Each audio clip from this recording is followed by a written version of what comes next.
ସାଙ୍ଗମାନେ ଗପସପ୍ ଚ୍ୟାନେଲକୁ ସ୍ୱାଗତ। ମୁଁ ପିଣ୍ଟୁ। ଏଇ ଚ୍ୟାନେଲରେ ସାଙ୍ଗମାନେ ଗୋଟେ ଗପ ରହିବ, କ୍ରିକେଟ୍ ଫିଲ୍ମ ବିଷୟରେ ବି କଥା ହେବା।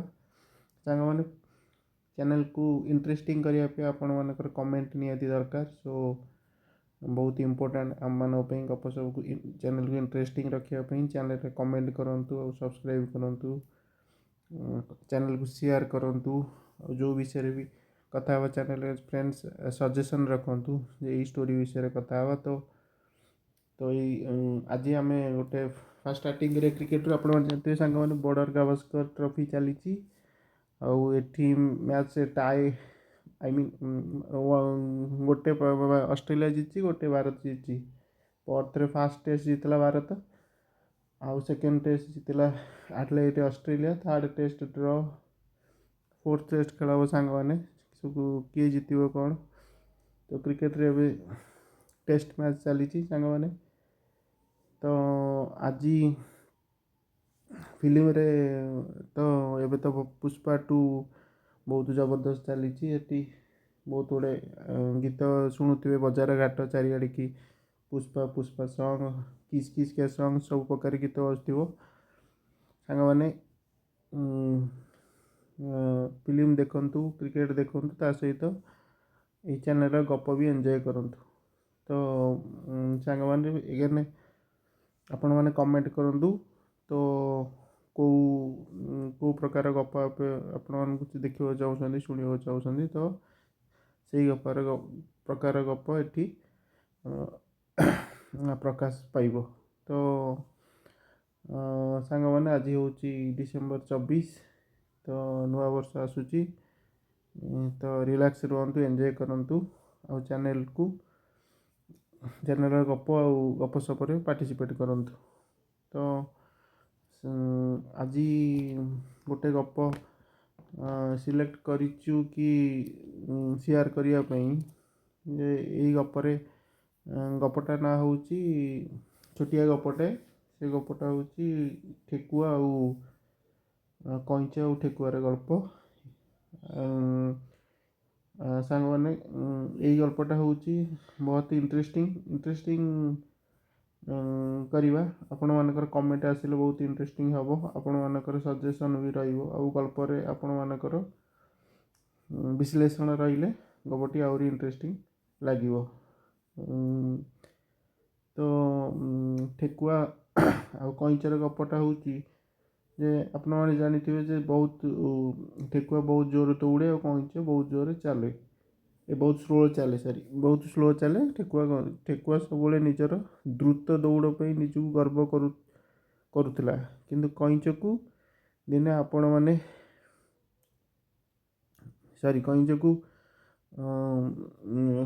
ସେଇ ଅପମାନ ସହିବାକୁ ପଡ଼ୁଥିଲା। କାରଣ ଠେକୁଆ ଯେତେବେଳେ କଇଁଚକୁ ଭେଟେ ସେତେବେଳେ ସେ ସବୁବେଳେ ଚ୍ୟାଲେଞ୍ଜ କରେ ଯେ ମୋ ସହିତ ଦୌଡ଼ୁ। କିନ୍ତୁ କଇଁଚ ଗୋଟାଏ ଦିନ ସେ ଠେକୁଆକୁ ନିମନ୍ତ୍ରଣ କଲା ଯେ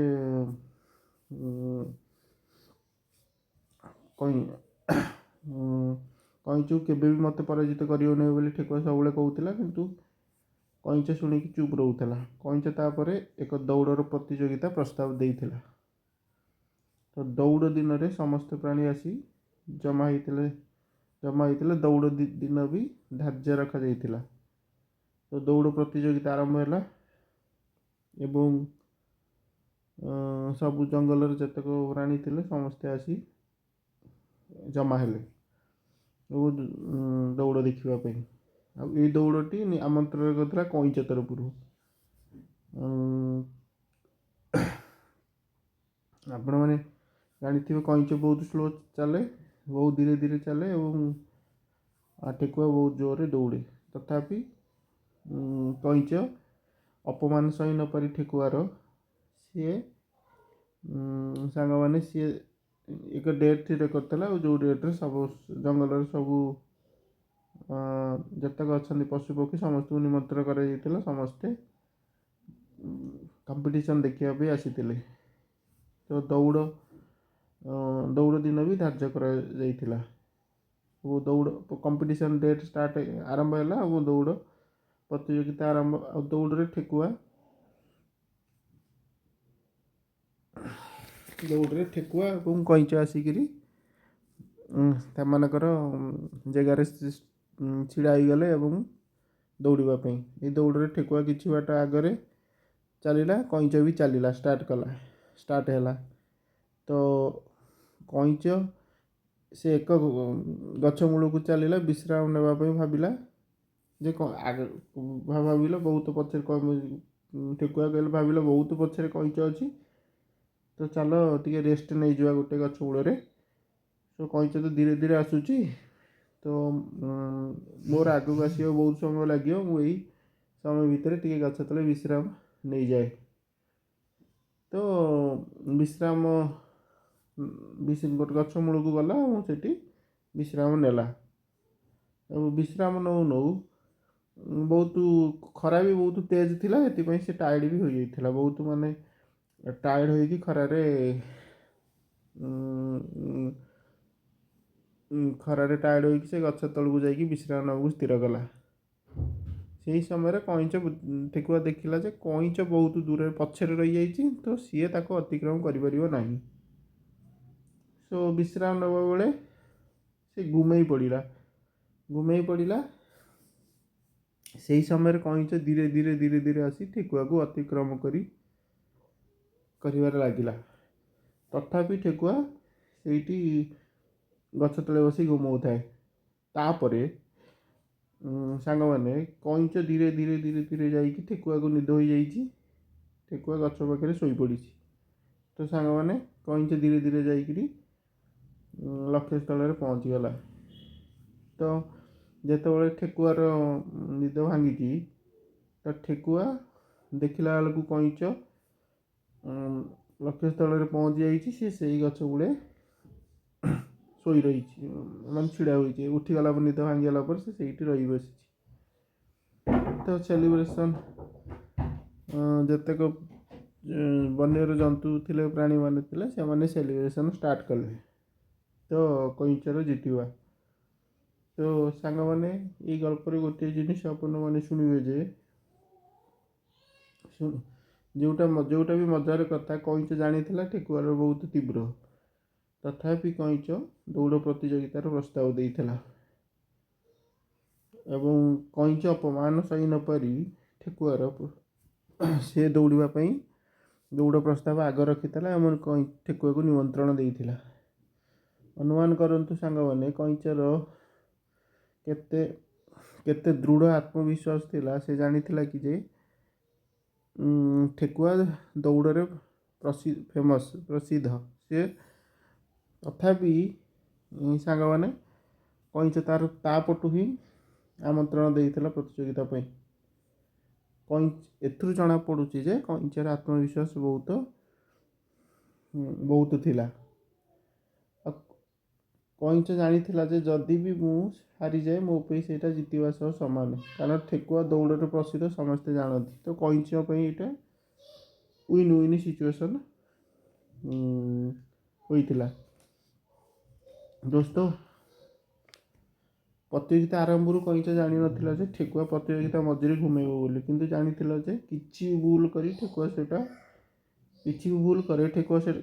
ଠେକୁଆ ସେଇଟା କଇଁଚ ପାଇଁ ଲାଭଦାୟକ ହେବ। ଏଇଟା ବହୁତ ସବୁ ସମୟରେ ସବୁବେଳେ ସାଙ୍ଗମାନେ ଏଇଟା ଅପରଚ୍ୟୁନିଟି ବା ନିଆଯାଏ, ଅବସର ଯାଉ କୁହାଯାଏ, ଅପରଚ୍ୟୁନିଟି ଯେତେବେଳେ ବି ଆସିପାରେ ଲାଇଫ୍ରେ ସାଙ୍ଗମାନେ ପ୍ରତିଯୋଗିତା ହେଉ କି ଯେକୌଣସି କାମରେ ହେଉ, ଅପରଚ୍ୟୁନିଟି କେତେବେଳେ ବି ଆସିପାରେ। ତ ଏଠି କଇଁଚ ଯେଉଁ ଘୁମେଇ ପଡ଼ିଲା ଠେକୁଆ, ସେଇଟା କଇଁଚ ପାଇଁ ଗୋଟେ ବହୁତ ବଡ଼ ଅପରଚ୍ୟୁନିଟି ଥିଲା।